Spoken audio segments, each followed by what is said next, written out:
학교 살 때 들려오던 그 노래들 아버지 술 한 잔 걸치시면 단고 레파토리 올드에서 실어 촌스러운 뻔한 멜로디 역시 난 음악 센스 남달라 R&B부터 힙합에 재즈까지 그런데 요즘 내가 점점 이상해 아빠랑 똑같아 술만 먹으면 내가 이래도 되는지 불러본다 사랑은 얄미운 나비인가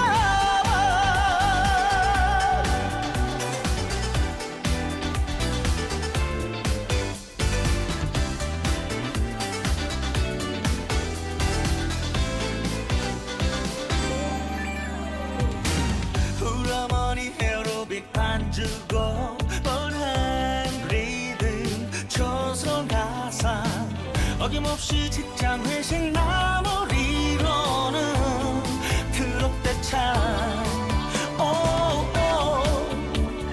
지겨워서 싫어 요즘 여기저기서 난리 트롯 너는 내 스타일 아냐 나는 팝송가 샹송가 최신가요 그런데 요즘 내가 점점 이상해 길 가다 흐르는 찰진 멜로디 가슴이 터지게 불러본다 사랑은 얄미운 나비인가 봐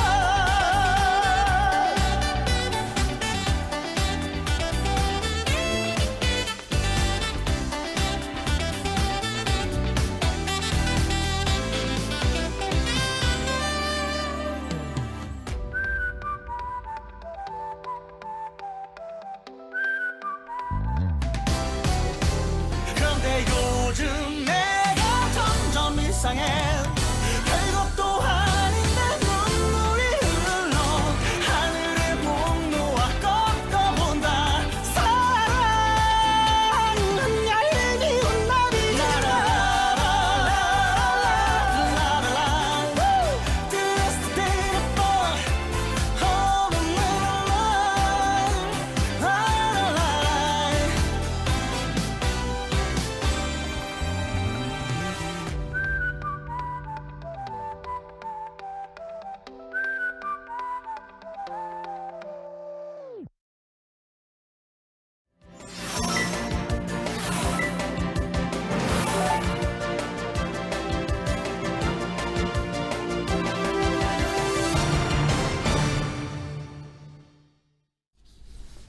안녕하십니까. 금요일 뉴스데스크의 바람잡이 지영은 기자입니다. 안녕하세요. 윤효정 기자입니다. 네. 네, 반갑습니다.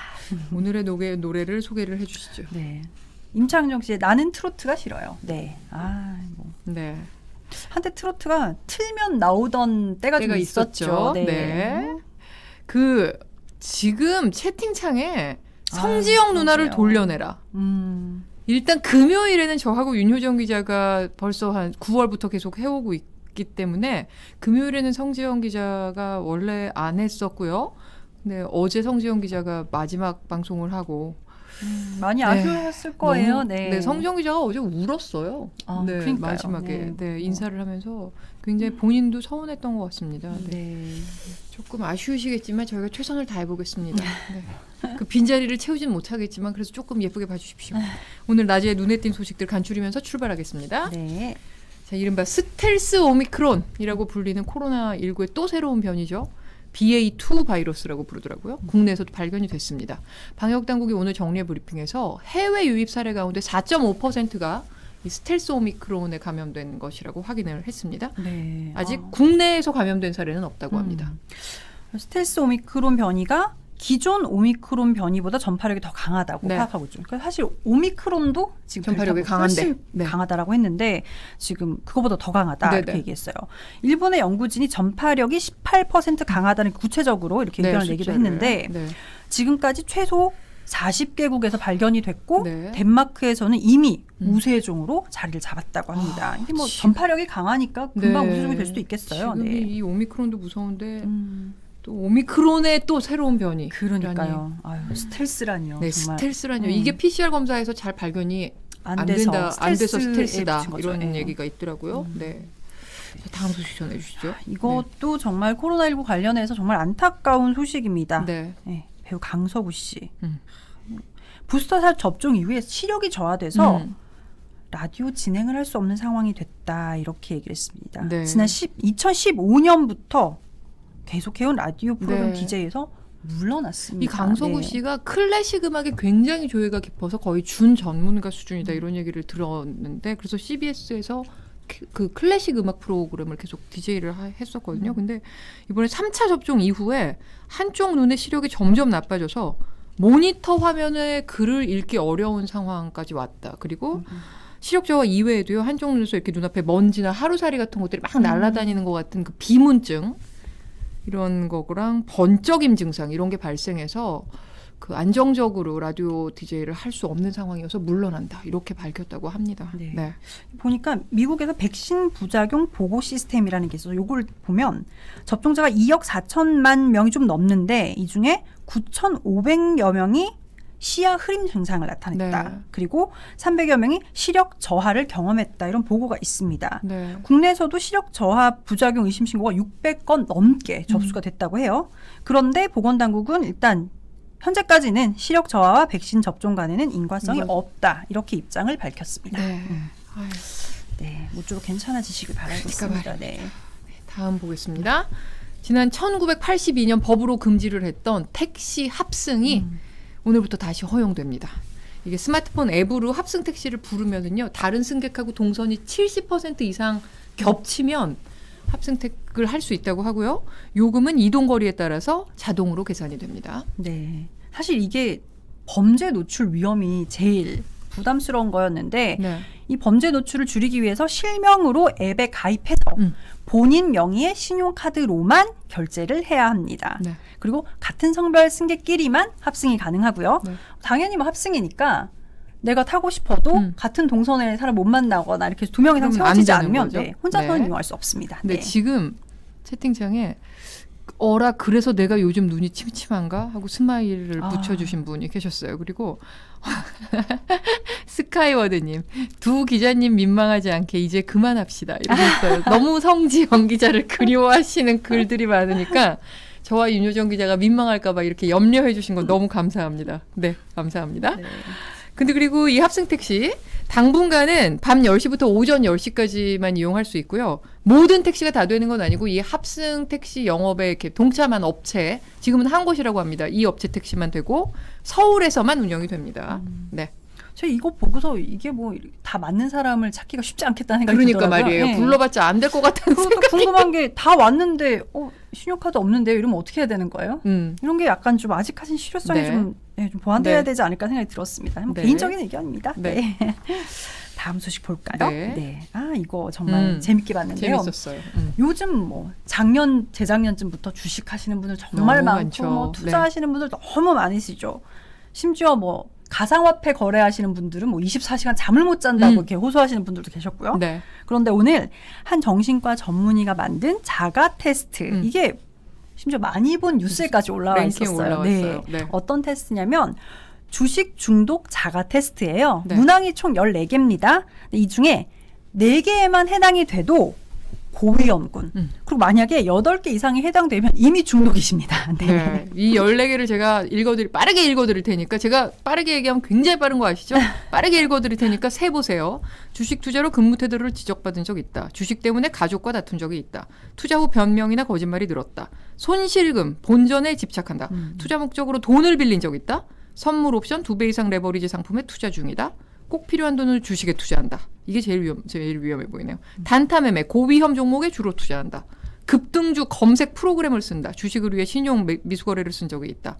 투자 시작 후 불면증, 불안 증세가 생겼다. 업무 시간에도 주식창을 반복 확인한다. 주식 프로그램을 지우고 하루 만에 다시 설치한다. 월요일 장이 불안해. 주말에도 마음이 불편하다. 이게 박종석 정신과 전문의 네. 만드신 건데 이게 행위 중독에 대한 진단 기준을 참고로 해서 처음 만든 거라고 해요. 네. 근데 제가 이걸 보면서 최근에 좀 주식이 좀 장이 안 좋아서 오히려 예전보다 좀 불안해하신다거나 자주 보신다거나 이런 분들 많이 많을 생기지 것 같아요. 않았을까. 제가 어제 이제 그쪽 업계에 계신 어떤 대학 선배분하고 연락을 해서 통화를 할 일이 있었는데 그분이 너무 한숨을 쉬시면서 저한테 그러는 거. 야, 이 바닥에 요즘에 유행어가 뭔지 알아? 이러시는 분이 벼락거지야, 벼락거지. 이러시는 거예요. 그래서 너무 장이 안 좋으니까 다들 명절을 보낼 맛이 안 난다. 이렇게 얘기를 하시더라고요. 네. 그래서 참 이게 벼락거지라는 얘기가 몇 년 전부터 그죠? 이게 참 씁쓸한 네. 신조어입니다. 요즘에 네. 설 명절 앞두고 벼락거지라는 말이 유행어라고 하시니 제가 너무 마음이 안 좋았습니다. 네. 자, 오늘 눈에 띈 낮 기사들 봤고요. 8초 후 윤효정 기자가 심혈을 기울여 준비한 다시그날로 가겠습니다.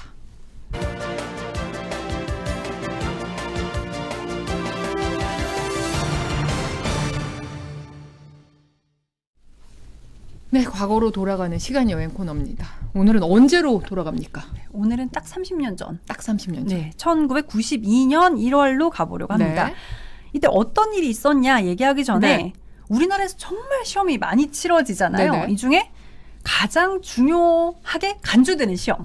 뭐가 있어요? 수능이겠죠. 그렇죠, 수능. 왜냐하면 학부모나 그 수험생들은 자신의 미래가 걸렸다고 생각을 하니까 사실 내 미래가 이거 한 번에 좌우된다. 그런 그쵸. 시험 사실 대학 그건 입시밖에 아니지만 없잖아요. 뭐, 네. 네, 그럼 그렇게 수능. 생각하는 그렇죠. 그 당시에는 뭐 이보다 더 그 중요한 게 무게감을 없죠. 주는. 네. 그러니까 뭐 이 시험 본 날 우리나라 같은 경우에는 수험생들이 시험장 가는데 차 밀리면 안 되니까 뭐 네. 출근도 1시간 미루고 네. 그리고 듣기 평가할 때 이제 소음 비행기도. 때문에 비행기 이제 이착륙 시간도 조정을 하고 뭐 이 네. 정도니까 뭐 정말 뭐 이런 시험이 또 엄청난 있을까 시험이죠. 싶어요. 네. 바로 대학 수학 능력 시험. 네. 이 대학 수학 능력 시험이 1994학년도 네. 그러니까 94학번부터 시작이 시작된 됐어요. 거죠. 네.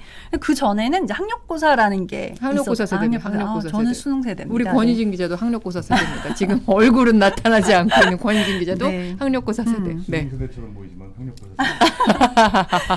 이 학력고사는 사실은 1982년에 시작돼서 네. 사실은 1993년까지 좀 짧게 치러진 이제 시험이었어요. 네. 근데 이게 이 학력고사도 중간에 한번 바뀌었거든요. 1982년부터 1987년까지는 네. 지금 수능이랑 비슷해요. 일단 학력고사를 보고 네. 점수를 받아서 대학에 내가 이 점수니까 지원을 하는 거죠. 네. 그런데 1988년부터는 달라집니다. 네. 선지원이죠. 그죠. 선지원 후 시험이어가지고 점수 없이 평소 내 실력대로 원하는 학교에 지원을 합니다. 네. 그리고 시험도 내가 지원한 학교에 가서 봐요. 그러면은 사실 뭐 수능이든 뭐든 이제 선시험 후 지원 같은 경우에는 좀 시험을 잘 본 친구도 네. 있고 좀 못 본 근데 친구도 선지원은 있죠. 진짜 어떻게 보면 정말 무식한 제도죠. 그렇죠. 이게 네. 뭐 내가 시험 몇 점 받을지 모르는 일단 네, 지원하는 걸로 일단 평소 지원하는 실력대로. 거죠. 네. 근데 이게 평소보다 잘 보면 문제가 안 돼요. 그냥 합격일 테니까. 근데 분명히 그날 컨디션 난조라든지 그렇죠. 못 볼 수 있거든요. 그러면 이런 경우에 다 재수를 하냐? 네. 그렇지는 않았어요. 그렇죠. 기회를 후기가 그렇게 있었죠, 후기가 그때는. 있었죠. 네. 맞아요. 그때는 이제 지금은 뭐 수시도 원서를 6장이나 쓰고 정시도 3번의 기회가 있잖아요. 그때 당시에는 학력고사로 이제 같은 학교에 이제 1지망, 2지망은 네. 있었지만 이건 뭐 떨어지면 다 떨어지는 그렇죠. 거니까. 예. 전기에 한 번, 그죠, 후기에 한 번. 이제 후기가 있었는데 후기라고 하면 왠지 좀 안 좋은 학교인가 싶을 수 있지만 그렇지 않았죠. 그렇지 않았죠. 뭐 네. 서울대, 연고대, 뭐 지방 국립대 정도를 제외하고는 다 후기가 있었죠. 티오가 다 티오가 있었죠. 따로 네, 있었어요. 지금 네. 정시 모집 티오, 뭐 수시 모집 티오가 따로 있는 것처럼 이제 후기 티오가 따로 있었던 거죠. 이 뭐 오늘 입시 얘기를 굉장히 길게 네. 하고 있는데 이렇게 되면 아까 말씀드린 것처럼 각 대학에서 시험을 치르니까 네. 뭐 지방에 사는 학생이 만약에 서울에 있는 학교에 지원을 했다. 서울 오는 거죠. 그러면 그 후기 학력고사 시험지도 다 각 대학이 이렇게 미리 배달을 시켜 놓는 겁니다. 네. 근데 제가 이렇게 설명을 길게 한 이유는 무슨 사건이냐.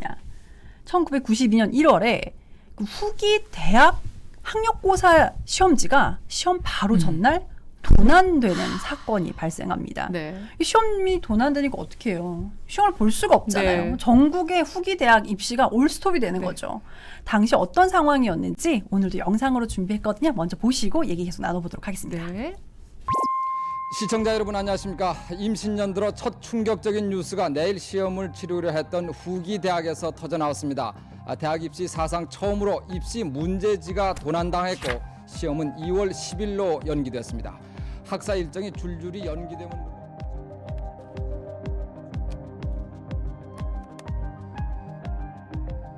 서울신학대학 경비원 47살 정 씨는 오늘 아침 7시 40분쯤 순찰을 돌다 시험지가 보관돼 있는 본관 1층 교무처 사무실에 이상이 있다는 것을 처음 발견했습니다. 교무처 출입문 위에 유리창이 사람 하나 들어갈 수 있을 정도의 크기로 깨져 있고 교무처 안에 있는 전산실의 문이 열려 있었다는 것입니다. 전산실에 있던 시험지 상자 9개 가운데 4개가 뜯겨져 있었고 시험지가 흩어져 있었습니다. 시험지 한 장에는 255mm 크기의 운동화 발자국도 찍혀 있었습니다. 서울신학대학 측은 이 시험지를 어제 낮 12시 10분쯤 경찰과 문교부 감독관이 입회한 가운데 인수했고 시험지 보호를 위해 학교 교무과장이 어젯밤 8시 반까지 대기하다 퇴근했습니다.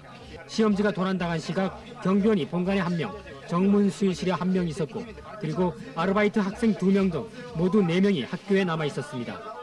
시험지가 보관된 교무처가 있는 본관을 지킨 경비원 정 씨는 새벽 1시쯤 마지막 순찰을 돈 뒤 숙직실에서 잠을 잤습니다. 모두 3개 학과에서 학생 220명을 모집하는 작은 학교에서 관계자들의 방심과 태만으로 시험지 도난이라는 엄청난 일이 벌어지고 말았습니다. 네, 후기대 입시의 연기는 산업대학과 개방대학, 전문대학의 입시와 면접 등에 두루 연쇄적으로 연기 사태를 초래했습니다. 교육부는 오늘 서울신학대학에서 후기대 시험지가 도난당했다고 밝히고 내일로 예정된 후기대 시험을 다음 달 10일로 전면 연기한다고 공식 발표했습니다. 후기대 학력고사의 연기와 함께 면접도 2월 10일 또는 11일로 연기됐습니다. 우선 급한 것이 시험 문제를 다시 내는 일입니다. 출제기관인 중앙교육평가원은 당초의 방침을 바꿔 출제위원과 검토 교사진을 다시 구성하기로 했습니다. 중앙교육평가원은 이미 출제 작업을 했던 관계자들이 오랜 연금 생활에 지쳐 있어 일단 해산한 다음 출제위원단을 다시 구성해 오는 22일부터 출제 작업을 시작하겠다고 밝혔습니다. 네, 내일 후기대 시험이 갑자기 연기됨에 따라서 지방에서 올라온 수험생들과 가족들은 오늘 바로 서울에서 집으로 내려가기 위해서 서울역과 고속버스 터미널로 몰렸습니다. 특히 서울역 예매 열차표 반환 창구에는 장사진을 이뤘습니다. 찹찹할 말 없지 뭐 누구를 원망해야 돼. 시청자 여러분 안녕하십니까. 같은 교회에 다니는 가난한 교우의 수험생 딸을 도와주려고 온 나라를 아연 혼란스럽게 했던 후기대 입시 문제지 도난 사건의 범인은 그렇게 단독 범행에 동기를 댔습니다. 참 어이없습니다. 이번 사건의 가장 큰 의문점은 범인 정 씨의 범행 동기와 목적입니다. 정 씨는 경찰에서 서울신학대 지원한 교우의 딸 황모 양이 시험을 잘 치러 장학금을 받을 수 있도록 하기 위해 범행했다고 말하고 있습니다. 정 씨가 범행 흔적을 고스란히 남긴 점도 큰 의문으로 남아 있습니다. 정 씨는 범행 당시 시간적 여유가 있었음에도 현장을 방치해둠으로써 시험지 도난 사실을 쉽게 알도록 했습니다. 훔친 시험지를 외부에 유출하거나 감추지 않고 태워버렸다는 정 씨의 진술도 의문입니다. 사전에 범행을 계획했음에도 어렵게 훔친 시험지를 2시간 만에 불태웠다는 것은 앞뒤가 맞지 않는 것입니다. 정 씨는 또 시험지 상자를 뜯을 때 사용한 칼과 시험지를 함께 싸서 태웠다고 주장하고 있으나 불에 타지 않는 칼이 쓰레기장에서 발견되지 않는 점도 의문으로 남아 있습니다. 후기대학 입시 문제지를 훔쳤다고 자백한 정 씨에 대해서 구속영장을 청구할 만한 뚜렷한 증거를 찾지 못한 검찰과 경찰은 일단 오늘 정 씨가 지난 89년에 수배됐던 횡령 등의 혐의로 구속해서 신병을 확보한 다음에 전면적인 재수사에 들어가기로 했습니다. 정 씨는 지난 89년 2월 대전시의 모 건설회사 부장으로 근무하면서 자신의 명의로 된 회사 차량과 부정수표 단속 혐의로 구속이 된 사장의 석방 모금액을 횡령해 수배를 받아왔었습니다. 검찰은 오늘 밤 8시쯤 법원으로부터 구속영장을 발부받았고 정 씨를 곧 부천서 유치장에 수감할 예정입니다. 시청자 여러분 안녕하십니까. 답답하게 풀릴 기미가 전혀 없던 후기대 입시 문제지 도난 사건이 전혀 새로운 방향으로 흘러가게 됐습니다. 그동안 용의선상에 올라서 경찰 수사를 받아오던 서울신학대학 경비과장이 오늘 오후 목을 매 숨진 채 발견됐습니다. 자살 동기는 2가지 측면에서 살펴볼 수 있습니다. 첫째가 자신이 용의선상에 올라 억울하게 몰리게 되자 자살했을 가능성입니다. 즉 조 씨는 수사가 원점에서부터 다시 시작되면서 점점 자신에게로 수사망이 좁혀져 오자 심리적인 중압감과 함께 배후 인물을 보호하기 위해서 스스로 자살을 택했다는 것입니다. 또 경비과장 조 씨가 정 씨와 황모 양과의 관계를 경찰에 제보하고 또 정 씨에게 허위 진술을 하도록 한 뒤 다시 진술을 번복하도록 시킨 점도 조 씨가 정 씨와 짜고 이번 사건을 정 씨의 단독 범행으로 위장하기 위한 것으로 경찰은 판단하고 있습니다.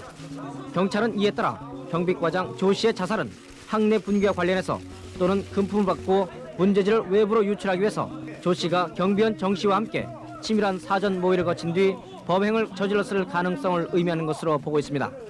후기대 입시 문제지 도난 사건이 발생한 지 보름이 넘도록 검찰과 경찰의 수사는 온갖 추측을 불러일으키고 오히려 혼란만 가중시키고 있습니다. 미궁에 빠지는 게 아니냐 하는 우려가 진하게 나오고 있습니다. 이번 사건의 결정적인 물적 증거로 사건을 해결하는 데 중요한 단서가 될 시험지는 이미 폐기됐을 가능성이 크며 범인으로 지목되고 있는 정 씨는 당초 자백과는 달리 현재 범행 자체를 부인하고 있습니다. 그렇다면 구속된 정 씨의 자백 하나에 의존하다시피 하고 있는 이번 사건의 수사는 이 사건을 자칫 영원히 미제로 남길 우려마저 더해지고 있습니다. 저 보기만 해도 되게 머리가 우리우리한데요, 저거? 그러니 제가 지금 봐도 저렇게 막 정신이 없는데 저 때는 정말 수험생 전체는커녕 뭐 그렇죠. 뭐 사회 전체가 다 그렇죠. 혼란스러웠겠어요. 네, 맞아요. 그런데 영상에서 확인하셨지만 사건이 해결되지 않았어요. 지금까지도 네. 미제 사건으로 남았어요.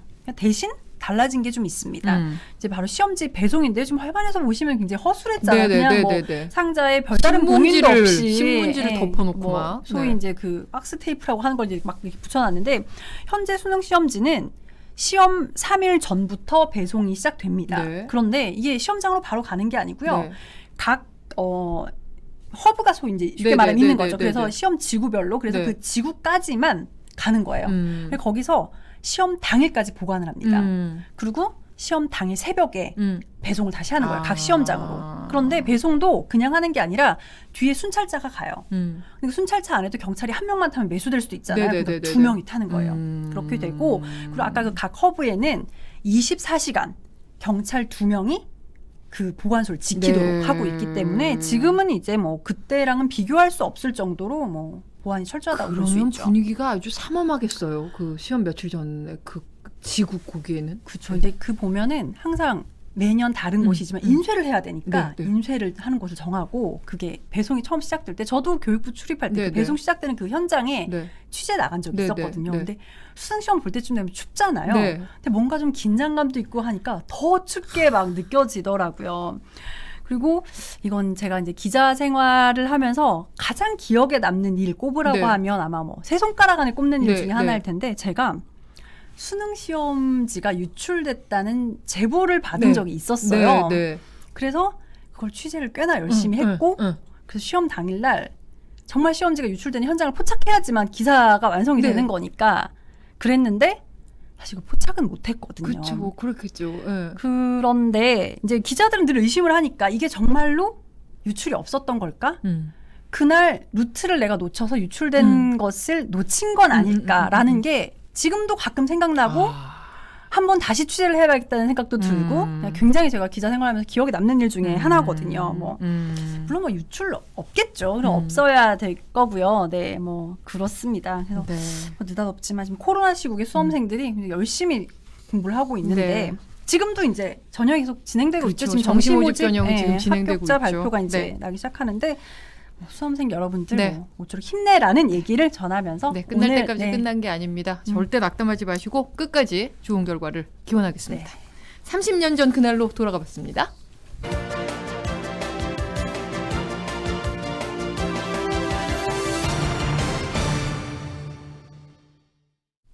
네, 조금 전에 목소리만 출연했던 권희진 기자. 네, 안녕하세요. 안녕하세요. 네. 네. 뭐 오늘은 어떤 소식을 가지고 오셨는지요? 네. 오늘도 약간 우크라이나와 관련된 얘기인데 오늘은 조금 달리해서 독일에 대한 얘기예요. 독일하고 러시아의 관계에 대한 얘기인데 미국이 지금 뭐 동맹들의 단결 호소하면서 계속 단결 강조하고 있는데 독일은 좀 정작 좀 뜨뜻미지근한 반응이거든요. 그래서 왜 그런가? 이게 어떤 영향이 있나 뭐 이런 얘기 좀 오늘 해보려고 해요. 네. 그 2차 대전 이후 최대 규모다 뭐 이런 얘기가 벌써 나오고 있고 미국은 2월이 공습 시기일 거다 이렇게까지 얘기하고 있는데 이 와중에 독일에서 또 약간 분위기가 다른 희한한 일이 있었더라고요. 지금 굉장히 지금 긴장감이 높아지고 있는 상황인데 독일의 해군 참모총장이 뭐라고 그랬냐면 푸틴 대통령도 존경받을 만하다. 러시아가 2014년에 합병한 크림반도도 우크라이나로 반환되는 일은 없을 거다. 뭐 이런 얘기를 했어요. 이게 좀 독일에서 한 말 같지가 않잖아요. 서방 세계에서 나온 말 발언 같지가 않은데 여튼 이 발언이 문제가 돼가지고 결국 그 참모총장은 사임을 했어요. 그리고 이제 이런 발언이 나오니까 러시아 동맹에 균열이 생긴 거 아니냐 이런 또 우려 뭐 이런 반응 나오죠. 근데 이런 발언이 좀 제가 볼 땐 좀 상징적이에요. 이런 네. 말이 나올 때는 뭔가 좀 배경이 있지 않겠어요? 뭐 그 배경을 오늘 얘기해 볼 건데 네. 여튼 우크라이나 대사, 독일에 있는 우크라이나 대사는 자 이런 발언은 과거 독일 나치 치하에서 우크라이나인들이 인간이하 취급을 받았던 때를 연상시킨다 이런 격한 반응까지 내놓을 정도로 이 발언의 파장이 굉장히 컸죠. 그래서 요즘에 이것뿐만 아니라 독일이 좀 뭔가 좀 이상하다. 이런 얘기들이 많이 나오는데 그건 왜 그런 건가요? 뭐 수상하다 뭐 이런 거죠. 근데 그죠? 지금 일단 채팅창에 조금 딴 얘기지만 꽃무늬 너무 예쁘다는 글이 계속 올라오고 있습니다. 꽃무늬 티셔츠, 네. 네. 꽃무늬 티셔츠 오늘 너무 샤방샤방. 네. 네. 고맙습니다. 계속 말씀해 네. 주시죠. 네. 그래서 어쨌든 최근에 이 독일이 우크라이나에다가 방탄 헬멧 5,000개 지원하겠다 이런 얘기 했어요. 그랬더니 우크라이나에서 어떤 반응 나왔냐면 야 지금 장난하냐? 지금 러시아군 당장 쳐들어오는데 무슨 방탄 헬멧. 방탄 헬멧 뭐 이거 웬 말이야? 그리고 그럼 다음에는 뭐 100개 보낼 거야? 뭐 이런 반응이 나왔어요. 그리고 이제 독일 주재 우크라이나 대사는 조금 점잖게 표현을 한 게 지금 가장 필요한 건 방어용 무기인데 이 방탄 헬멧 보낸 걸로 봐서는 방탄 헬멧도 넓은 범위에서 무기 아니야? 네. 그럼 이게 무기 보내주겠다는 시그널 아니냐 이렇게 또 얘기를 애써서 하기도 했는데 네. 여튼 독일의 태도가 어떤 건지가 좀 드러나잖아요. 자, 근데 이제 얼마 전에는 또 독일이 이제 우크라이나에다 의료 지원한다고 했더니 야, 그럼 우크라이나 무기는 안 보내고 병원 보내가지고 러시아 막을 거야? 또 이런 반응 나올 정도로 독일의 태도에 대해서 좀 의구심들을 좀 갖고 네. 있어요. 왜냐하면 독일 정부는요 우크라이나에 대해서 무기 수출을 금지했어요. 그 에스토니아가 자국에 배치된 독일산 그 곡사포가 있어요. 이거를 우크라이나에 좀 보내줍시다 그랬는데 이것도 거부를 했거든요. 근데 우리가 알다시피 무슨 영연방 국가인 뭐 영국이라든가 캐나다 이런 데들은 뭐 무기, 군사 지원 이런 거 하고 있잖아요. 이게 좀 대조가 되죠. 근데 이뿐만이 아니고요. 독일 정부 사람들은 지금 계속 노드리스트림 2라고 뭐 우리 그 가스관 제재한다라고 하니까 미국이 이제 가스관 제재해가지고 러시아 뭐 괴롭히겠다 뭐 이런 얘기 하는데 여기에 대해서 굉장히 좀 모호한 입장을 밝히고 있거든요. 이게 뭐 기도 아니 뭐 이도저도 아닌 입장을 계속 취하고 있는데 그 다음에 이것뿐만 아니라 이제 미국은 또 뭐 러시아를 좀 아프게 하려면 국제 금융 결제망에서 퇴출시키자 이런 얘기 하고 있는데 여기에 대해서는 아예 보수당 내에서는 이것도 반대한다는 목소리가 나와요. 그러니까 러시아에 대한 제재는 독일 내에서는 여야를 막론하고 공히 좀 유보적인 거죠. 이걸 좀 안 하려고 하는 거예요. 그러니까 이제 우크라이나하고 그 주변 국가들은 또 독일 비난하겠죠. 우크라이나 외무장관 같은 사람은 독일이 러시아의 침공을 대놓고 부추긴다. 뭐 이렇게까지 얘기를 할 정도예요. 그러니까 이게 독일의 태도가 이렇게 애매하니까 미국이 뭐라 그러냐면 독일을 믿는다. 네. 독일을 조금도 의심하지 않는다. 이런 얘기를 한단 말이죠. 그러니까 이게 의심하고 있다는 얘기잖아요. 네, 뒤로는 그렇죠.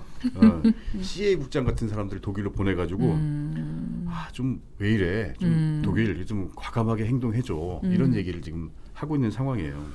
그러면 아니 독일은 왜 이렇게 약간 러시아 편을 드는 것 같은 그런 입장을 계속 보이는 건가요? 저도 이게 굉장히 궁금했는데 독일하고 러시아가 역사적으로 상당히 좀 특수한 관계에 있다고 그래요. 지리적으로 보면 또 상당히 가깝기도 하고, 그러니까 서로 굉장히 긴 세월 동안 서로 뭐 문화적인, 경제적인 이런 교류를 해왔던 사이이기도 한데, 그 메르켈의 뒤를 이어서 총리가 된 사람이 숄츠라는 사람이잖아요. 이 사람이 사회민주당 소속인데 여기에 그 대표를 지냈던 사람이 있어요. 이 사람 뭐라고 그랬냐면은 우리가 러시아를 왜 미국하고 달리 봐야 돼? 이런 얘기를 했어요. 그러니까 이 사람이 볼 때는 야 독일이 볼 때는 미국이나 러시아나 무슨 차이가 있어 이런 거잖아요. 그러면서 독일하고 러시아로 수천 년 동안 관계를 맺어왔는데 자 러시아인들이 가장 존경하는 지도자가 짜르 위대한 그 지도자라고 생각하는 그 사람이 예카테리나 2세 우리 계몽군주라고 옛날에 세계사 시간에 막 배웠잖아요. 독일 러시아 하면은 생각나는 군주가 이제 예카테리나 군주인데 이 사람이 사실은 이제 독일인이었다는 거예요. 그러니까 이 얘기를 또 하면서 이제 강조를 했죠. 하여튼 그리고 동서독이 통일할 수 있었던 것도 당시에 러시아의 고르바초프 덕분이었다 이렇게 생각을 또 한다고 그래요. 그래서 이제 소련군 철수 비용 같은 것들도 다 독일이 됐고 고르바초프의 부인이 아팠을 때도 독일에서 이렇게 치료를 해줬고 뭐 이랬다고 하는데 여튼 당시에 서방 세계는 2차 대전에 이제 전범인 독일을 계속 분단시키려고 했지만 러시아 그러니까 당시 소련의 고르바초프 덕분에 우리가 통일을 했다라는 그런 마음이 좀 계속 있다고 합니다. 그래서 심정적으로 러시아하고 상당히 좀 가깝고요. 지정학적으로 볼 때도 러시아랑 굳이 미국의 이익을 위해서 피해를 감수해가면서 척질 이유가 별로 없는 거예요. 근데 이제 뭐 서방 세계에 속하니까 뭐 같이 따라가긴 하는데 그다음에 경제적으로도 독일은 특히 이제 러시아하고 긴밀하게 이제 얽혀 있죠. 그 독일하고 러시아는 에너지 동맹이라고 할 수 있을 정도로 굉장히 이제 러시아의 뭐 가스라든가 석유 없으면 독일 굉장히 힘들어져요.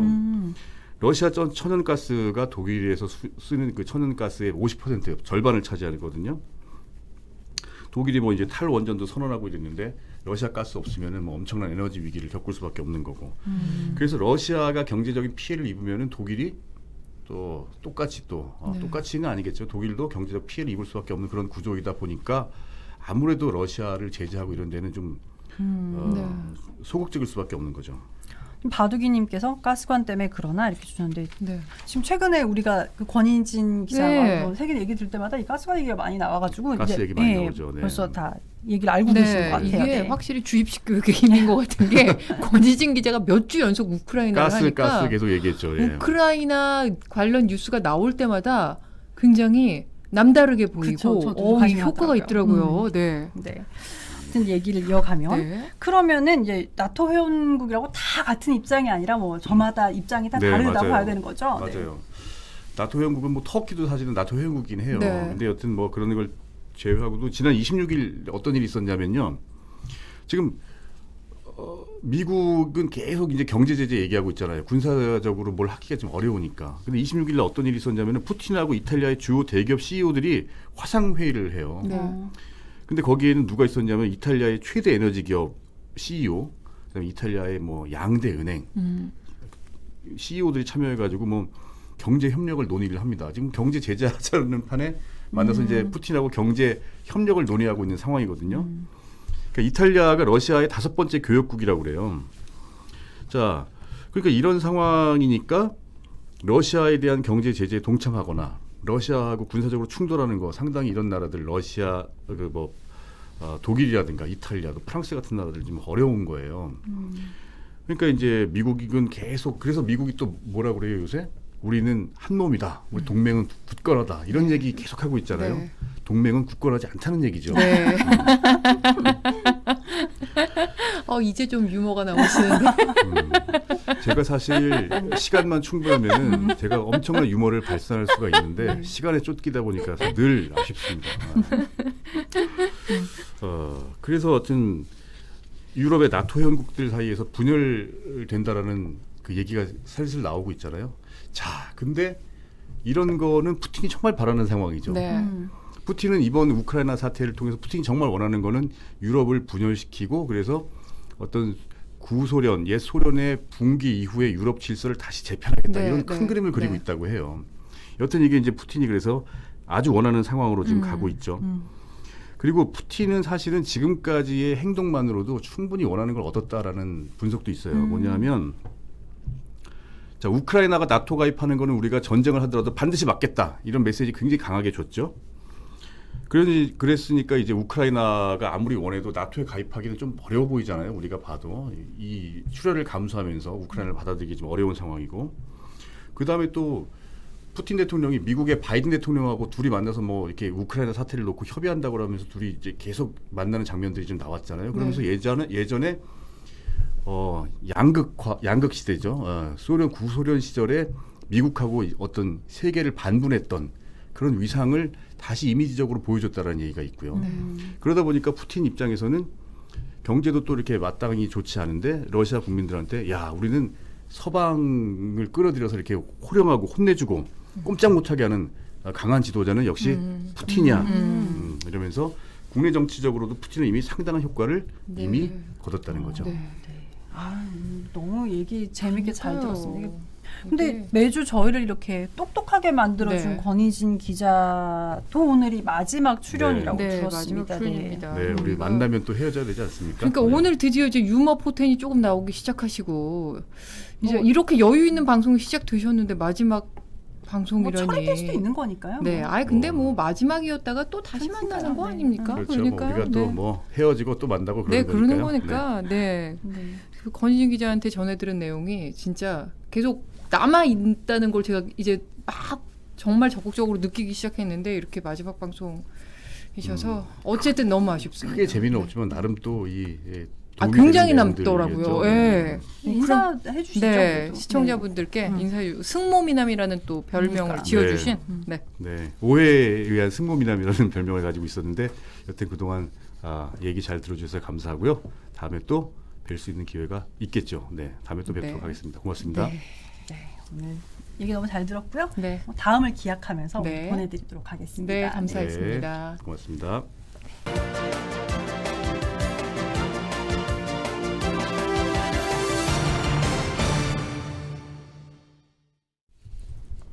네, 오늘 뉴스데스크 큐시트 2분 40초밖에 안 남았네요. 그러니까요. 조금 속도를 내겠습니다. 네. 톱은 설 연휴와 오미크론의 뭐 합동 작품입니다. 설 연휴가 사실상 오늘부터 시작됐다고 봐도 되겠죠. 금요일이니까. 근데 정부가 안 그래도 지금 막 오미크론 대공습 시점인데 연휴까지 시작되니까 지금 뭐 아주 긴장감이 높아졌습니다. 그래서 이동과 만남 자제해달라고 당부하고 또 당부했는데 과연 이동과 만남 자제될까? 귀경길 상황을 살펴보면서 좀 따져보겠습니다. 현장 연결해서 귀경길 또 코로나19 상황 살펴보는데 톱블록에 중계차가 2대나 나갑니다. 네. 그만큼 오늘 뉴스데스크는 톱블록부터 현장감 넘치는 뉴스데스크가 되겠습니다. 네. 그리고 오늘 오후 6시 기준 신규 확진자 1,629명인데 어제 9,000명대 초반이었거든요. 그러니까 계속 어제보다 느네요. 네, 700명 정도 더 늘어난 상황이라서 이제 이렇게 급속도로 늘어나니까 경미한 증세만 있어도 조금 불안하실 거예요. 그러니까요. 그래서 당장 정부가 내일부터 검사를 하고 15분 만에 결과를 알 수 있는 자가 진단 키트, 자가 검사 키트를 활용한 진단 검사를 시작합니다. 모든 선별진료소에서 되는 건 아니고요. 전국 256곳의 보건소에 있는 선별진료소에서만 가능합니다. 오늘 뉴스데스크에서 이 새로 도입되는 이 검사 방법을 자세하게 전합니다. 그리고 다음 달 3일부터 며칠 안 남았죠? 검사 체계가 아예 전환이 돼서 그 호흡기 전담 클리닉 시작으로 동네 병의원에서 진단 검사 받으실 수 있는데요. 이것도 언제 어디로 가서 어떻게 검사 받는지 오늘 아주 상세하게 전합니다. 이 설 연휴에 나한테 증세 일어났을 때 불안하실 수 있습니다. 이럴 때 어떻게 대처해야 하시는지 오늘 뉴스데스크에서 아실 수 있습니다. 꼭 봐주시기 바랍니다. 네, 다음 기사 빠르게 볼까요? 네. 또 하나의 큰 이슈죠. 네. 대선 여론조사 결과가 오늘 또 나왔습니다. 네, 오늘 나왔습니다. MBC가 코리아 리서치에 의뢰해서 전국의 유권자 1,002명을 대상으로 지난 26일과 27일 이틀 동안 조사했습니다. 제목에서 보시는 저 결과입니다. 국민의힘 윤석열 후보가 사자 가상 대결에서 그 더불어민주당 이재명 후보를 오차범위 밖에서 앞선다는 결과가 나왔습니다. 그리고 지지 여부와 상관없이 당선 가능성도 물어봤더니 여기에서도 민주당 이재명 후보는 37.4%, 국민의힘 윤석열 후보 49.4%, 윤 후보가 12%포인트 앞서는 것으로 조사가 됐습니다. 그리고 이번 여론조사에서는 저 지지율뿐만 아니라 TV토론이 후보 선택에 그 영향을 미치겠느냐 아니면 최근에 나온 더불어민주당의 여러 가지 얘기가 있었죠. 세계지역 재보선 무공천, 또 8.6그룹 용퇴론 이런 여러 가지 조치들이 있었는데 이런 것들이 유권자들한테 영향을 주겠는가 이런 것도 물었습니다. 저 지지율 숫자 이외에 유권자들의 다양한 의견이 오늘 뉴스데스크에 담길 예정이니까 꼭 시청해 주시기 바랍니다. 그리고 여론조사 기사와 큐시트 같은 블록에 준비된 대선 관련 뉴스 가운데 지금 31일과 2월 3일에 토론이 예정돼 있잖아요. 그 준비 상황, 후보들 모습을 면밀히 취재한 아이템이 준비되어 있습니다. 이거 재밌습니다. 꼭 시청해 주시기 바랍니다. 이제 본방 시작할 시간이 네. 어느덧 되었습니다. 네. 저희는 뭐 연휴 정말 뭐 어쨌거나 코로나 시국이지만 복 많이 받으시고요. 네, 풍성한 설 명절 보내시고 좀 따뜻한 설 명절 보내시길 바라겠습니다. 저희는 다음 주에 다시 오겠습니다. 네, 감사합니다. 감사합니다.